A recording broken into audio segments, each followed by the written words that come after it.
Hello everyone, welcome to my channel learn with Vinita. तो जैसा कि स्टूडेंट्स आपको पता है, हमने लास्ट वीडियो में कुछ इंपॉर्टेंट पॉइंट्स के बारे में डिस्कशन किया था।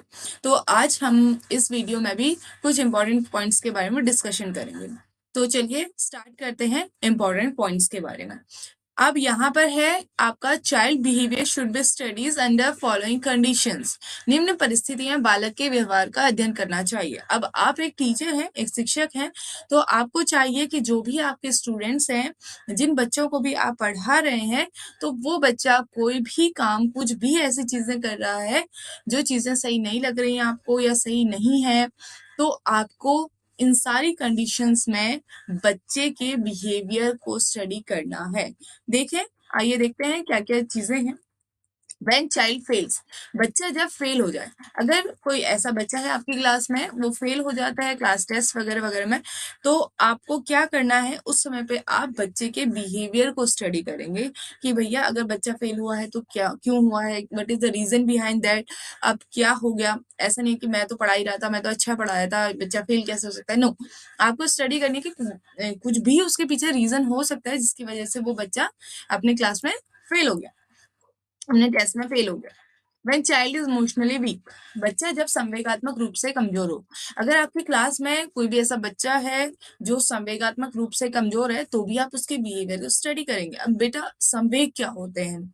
चिल्लाना, रोना, खुशी, बहुत ज्यादा खुश होना, और या फिर गुस्सा करना, तो ये सारे हमारे संवेग होते हैं।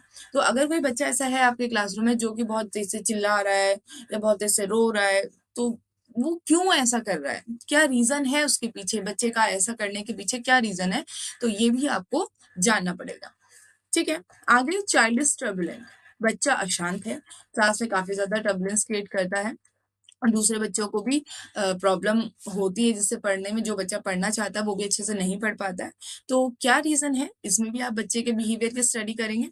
आगे रॉन्ग प्रोनाउंसिएशन, अब बच्चा सही तरीके से प्रोनाउंसिएशन नहीं कर पाता, उच्चारण गलत कर रहा है, तो इसके पीछे भी क्या रीजन है कि बच्चा ये उच्चारण गलत कर रहा है, क्यों ऐसा बच्चा कर रहा है, तो ये भी आपको स्टडी करना पड़ेगा। देखो, बहुत सारी चीजें होती हैं, जैसे डिस्कैल्कुलिया है, डिस्ग्राफिया है, डिसलेक्सिया है, तो हो सकता है बच्चा इन चीजों से भी इन चीजों को भी फेस कर रहा हो, तो हो सकता है वो मैथ्स में ज्यादा गड़बड़ कर रहा है, डिस्कैल्कुलिया है, वो लिख नहीं पा रहा है सही ढंग से, डिस्ग्राफिया है, डिसलेक्सिया हो रहा है, बच्चे को उच्चारण नहीं कर पा रहे, तो ये सारी चीजें भी इसके पीछे हो सकती हैं। तो जब तक आप स्टडी नहीं करेंगे तो आपको नहीं पता चलेगा। मिस्चीवियस एंड वायलेंट चाइल्ड, अब बच्चा मिस्चीवियस है, काफी ज्यादा मारपीट भी करता है दूसरे बच्चों के साथ में, तो वो ऐसा क्यों कर रहा है? देखो, अभी मैं आपको एग्जांपल बताती हूँ। कुछ ऐसे बच्चे थे, वो लोग ऐसे खेल रहे थे, और फिर वहीं पे कुछ बच्चों में लड़ाई हुई, तो मैंने बच्चे से पूछा कि भाई क्या कर रहे हो आप लोग, तो बच्चों ने बताया कि मैम, जो ये बच्चा है, इसके घर पे इसके जो फादर हैं, वो इसकी मदर को ऐसे ही शूज लेके मारता है, और ये सेम चीज अपनी मदर के साथ घर पे करता है, और यही सेम चीज है यहाँ पर बच्चों के साथ कर रहा है। तो अब आप देख रहे हैं कि इसके पीछे क्या रीजन था, कि बच्चे का एनवायरनमेंट ऐसा था, तो इसी वजह से बच्चा ऐसा हो गया। तो इसीलिए मिस्चीवियस और वायलेंट जो चाइल्ड है, तो वो क्यों है, what is the reason behind that, तो ये आपको देखना पड़ेगा, चेक करना पड़ेगा। ओके, आगे बढ़ते हैं अगले पॉइंट पे कि भाई sleepy in school and absent from class, बच्चा विद्यालय में सोते रहे और कक्षा में अनुपस्थित रहे। हो सकता है वो बच्चा जो है लास्ट नाइट वो बीमार हो, या मैक्सिमम वो बीमार रहता हो, या उसके साथ दूसरी कोई ऐसी प्रॉब्लम हो कि उसको जगह ना मिलती हो, या उसे प्रॉपर सुख सुविधाएं ना हो, जिसकी वजह से वो स्लीपी है क्लासरूम में और एब्सेंट है। तो कोई भी रीजन हो सकते हैं कि वो स्कूल आना नहीं चाह रहा, तो क्यों नहीं आना चाह रहा, क्या रीजन है, ये आपको बीइंग अ टीचर आपको ये सारी चीजें जाननी है और समझानी है बच्चों को कि ये क्या क्या, बच्चों को आपको अंडरस्टैंड करना है कि मतलब बच्चा ऐसा कर रहा है तो वो क्यों कर रहा है, रीजन जानना है आपको उस चीज के पीछे। लो ग्रेड, बच्चे के कम अंक आए। अब आप ये सोचें कि भैया मैंने तो अपनी तरफ से पूरा बहुत ही बेस्ट पढ़ाया है, मैंने अपना पूरा बेस्ट दिया है, लेकिन बच्चे के फिर भी मार्क्स अच्छे नहीं आ रहे, तो बच्चे की प्रॉब्लम है। नो, ऐसा नहीं है। तो आपको बच्चे के बिहेवियर का तभी भी स्टडी करनी है, बच्चे के साइकोलॉजिकली बच्चे को चेक करना है कि भाई क्या रीजन है कि बच्चा एग्जाम में मार्क्स कम लेके आ रहा है, क्यों उसने नहीं पढ़ा, तो क्यों नहीं पढ़ा, क्या रीजन रहा कि वो नहीं पढ़ पाए। Okay, teachers should never do these things. These options will always be incorrect. Teacher को कभी भी ऐसी चीजें नहीं करनी चाहिए। देखते हैं वो क्या क्या चीजें, और ये विकल्प कभी भी आपको मिले तो ये विकल्प आपके हमेशा ही गलत रहेंगे, ये ध्यान रहे बच्चों। कभी भी एक टीचर होके आप क्या करेंगे, स्टडी ऑफ हाई आईक्यू, बच्चे के स्टडी उच्च बुद्धि लब्धि हाई आईक्यू का कभी भी स्टडी नहीं करेंगे। ये बिल्कुल ही रॉन्ग पॉइंट है, इसको आप देखते ही इनकरेक्ट रॉन्ग ऑप्शन में डाल सकते हैं। ठीक है, इसके साथ आपको नहीं जाना है। To find shortcomings of child, बालक की कमी निकालना। आप कभी भी बच्चे की कमी नहीं निकालेंगे, बच्चा जो है जैसा है वो बेस्ट है, मतलब ये याद रखना है कि बच्चा तो गलत नहीं है। चाइल्ड इज केयरलेस, बालक लापरवाह है। अगर बच्चा आपका लापरवाह है, केयरलेस है, तो आप कभी भी क्या करेंगे, बच्चा गलत नहीं है यहाँ पर। ठीक है, आप क्या करें, चाइल्ड अगर केयरलेस है तो आप कारण जानिए और ये पॉइंट आपका गलत हो जाएगा। मिस्चीवियस, बालक शरारती है, सेम पॉइंट उसके लिए भी है। ओके, अगला चाइल्ड इज मेंटली वीक। देखो, अब बच्चा आपका मानसिक रूप से मंद है, मेंटली वीक है, तो ऐसा क्यों है, क्यों ऐसा बच्चा कर रहा है, किस चीज के लिए ऐसा, मतलब क्यों ऐसा कर रहा है, तो वो है ही मेंटली वीक। तो ऐसा क्यों हो रहा है कि आप बच्चे को दूसरे बच्चों के साथ में शामिल, अब कभी भी आप इंक्लूसिव एजुकेशन की बात हो रही, समावेशी शिक्षा की बात हो रही, तो बच्चे को आप कभी भी अलग नहीं करेंगे, ये बात आप माइंड में रख लीजिए। क्योंकि इंक्लूसिव एजुकेशन है तो सारे बच्चों को, जैसा भी, चाहे किसी जेंडर से हो, कास्ट से हो, रिलीजन से हो, या आपका फिजिकली मेंटली वीक हो, लेकिन सारे बच्चों को एक साथ लेके चलना इंक्लूसिव एजुकेशन बात करती है इस चीज पे। Child's parents are illiterate and uneducated, बालक के माता पिता अनपढ़ और अशिक्षित हैं, तो ये भी कोई रीजन नहीं होता कि आप बच्चे को अलग थलग करें दूसरे बच्चों से। इररिस्पॉन्सिबल पेरेंट्स, बालक के माता पिता गैर जिम्मेदार है। ठीक है, तो ये भी कोई रीजन नहीं है। चाइल्ड इज क्रिमिनल, बालक अपराधी है। अगर बच्चा अपराधी भी है तभी भी आप उसे अलग नहीं करेंगे, क्योंकि आपको बच्चे की बिहेवियर का स्टडी करना है, बच्चे को समझना है, जानना है कि अगर बच्चे ने ये चीज किया है तो वो क्यों किया है। ठीक है, to complain about child with principal और पेरेंट्स, बच्चा ये पॉइंट बहुत ज्यादा आता है और कई बार बच्चे इस पॉइंट को करेक्ट करके आ जाते हैं। ये पॉइंट आपका हमेशा इनकरेक्ट होने वाला है। कभी भी आप क्लासरूम में अगर कुछ भी आपको प्रॉब्लम आती है, कुछ भी चीज बच्चा करता है, तो ग्राउंड लेवल पे सारी चीजें आपको जाके चेक करनी है।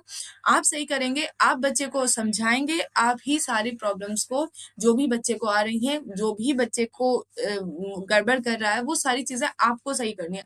ये नहीं होगा कि भैया छोटी छोटी सी बातें हो रही हैं और आप जाके प्रिंसिपल से बोल रहे हो, या फिर उसके आपके पेरेंट्स टीचर मीटिंग हो रही है तो आप पेरेंट्स को बता रहे हो कि आपका बच्चा तो ऐसा ये करता नहीं। पहले आपको बीइंग अ टीचर, पहले आपको बच्चे से बात करनी है, बच्चे को देखना है कि भैया बच्चा ऐसा उसने क्यों किया, किस वजह से किया है। तो सारी चीजें आपको बच्चे, अब देखो कई बार ऐसे बच्चे होते हैं जो अपने पेरेंट्स से सारी चीजें नहीं बोल पाते हैं, या फिर अपनी फ्रेंड से भी नई चीजें शेयर कर पाते हैं। तो आप ऐसे टीचर हो कि आपके सामने बच्चा अपनी चीजें शेयर कर सके और आप बच्चे को सोल्यूशन दे सके कि भाई तुम्हारी अगर ये प्रॉब्लम है तो आप इसकी ये सोल्यूशन निकाल सकते हैं। अगला पॉइंट है to force child to memorise, rote और राइट आंसर्स फ्रॉम बुक। अब आप बच्चे को फोर्स नहीं कर सकते किसी भी चीज को याद रखने के लिए, आप बच्चे को रोट लर्निंग, रट्टा मारने के लिए नहीं बोल सकते, और या फिर आप बच्चे को एक बुक में से उठा के क्वेश्चन को, आंसर्स को लिखने के लिए नहीं बोल सकते। ये याद रखें, रटना नहीं, आपको ज्यादा से ज्यादा बच्चे को अंडरस्टैंड करने पे ध्यान देना कि बच्चा चीजों को समझे समझे और उसके बाद वो उन चीजों को याद रखे, ना कि वो जबरदस्ती आप उसे मेमोराइज करवाएं, जबरदस्ती रट्टा करवाएं और ये तो भैया कल लर्न करके लाना, नहीं करके लाओगे तो आप इतनी देर के लिए पनिशमेंट दिया जाएगा, ये नो, ये नहीं करना है। यूज ओनली लेक्चर मेथड्स, और हमेशा क्लासरूम में जब भी आप पढ़ाएं तो सिर्फ और सिर्फ लेक्चर मेथड का नहीं इस्तेमाल करेंगे, क्लास बिल्कुल बोरिंग हो जाती है, बच्चा बिल्कुल भी नहीं पढ़ेगा।